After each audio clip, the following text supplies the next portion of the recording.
अरे देवघर में उड़ेला गुलाल, लाल भइल सारा नगरी हो। अरे देवघर में उड़ल गुलाल, अरे लाल भइल सारा नगरी। अरे देवघर में उड़ेला गुलाल, लाल भइल सारा नगरी। अरे देवघर में उड़ेला गुलाल, लाल भइल सारा नगरी।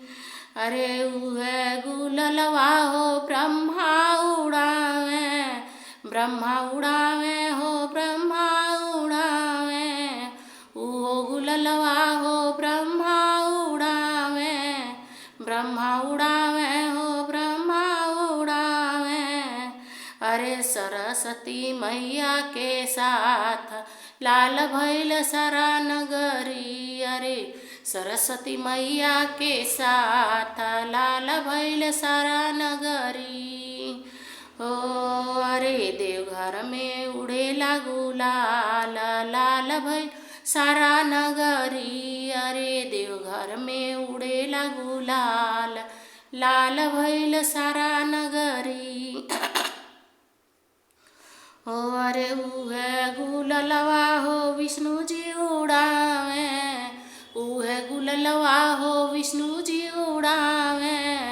अरे विष्णु उड़ावे हो विष्णु जी उड़ावे, उहे गुललवा हो विष्णु जी उड़ावे।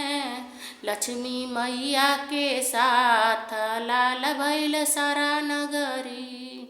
अरे लक्ष्मी मैया के साथ लाल भइल सारा नगरी।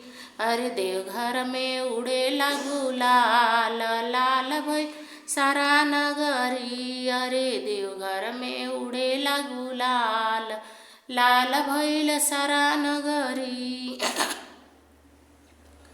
अरे उहे गुललवा हो राम जी उड़ावे, उहे गुललवा हो राम जी उड़ावे।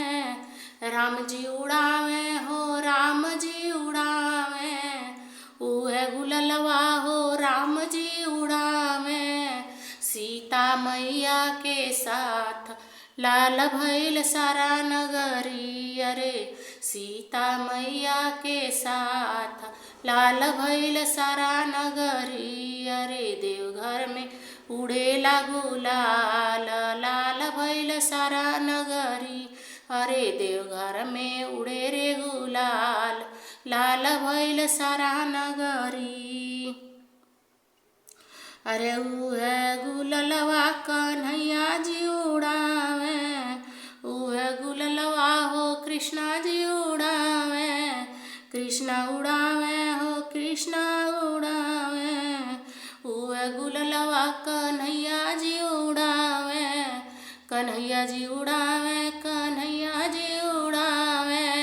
राधा रानी के साथ लाल भइल सारा नगरी। अरे राधा रानी के साथ लाल भइल सारा नगरी। अरे देवघर में उड़ा रे गुलाल, लाल भइल सारा नगरी।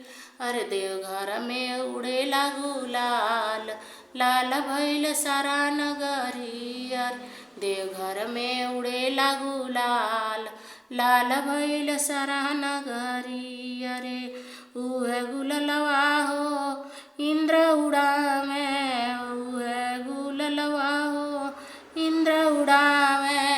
इंद्र उड़ावे हो इंद्र उड़ावे, उहे गुललवा हो इंद्र उड़ावे। इंद्र उड़ावे हो इंद्र उड़ावे हो। सब परियन के साथ लाल भइल सारा नगरी।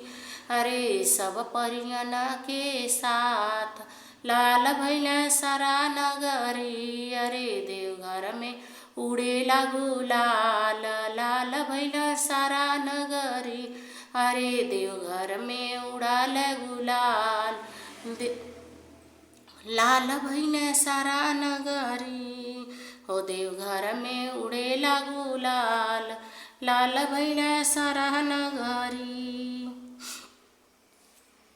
जे भी भाई बहन वीडियो देखताटे सबसे हाथ जोड़ के निवेदन बा, अगर ई होली के भक्ति गीत आप सबके अच्छा लगल हो तो कृपया चैनल के लाइक सब्सक्राइब करके सपोर्ट जरूर कइल जा। और ये गाना हम खुद लिखले बाटी, इहो लिख के बताल जा कि गीत हम कैसन लिखले बाटी और कैसन गा रहल बाटी, एकरे बारे में ज़रूर कमेंट में बतावल जा। और कृपया करके सपोर्ट जरूर कइल जा, लाइक शेयर और सब्सक्राइब करके। और भगवान भोलेनाथ शिव के कृपा सदैव आप सबके ऊपर ऐसे ही बनल रहे। जय शिव गुरु, हर हर महादेव, जय भोलेनाथ, जय शिव गुरु।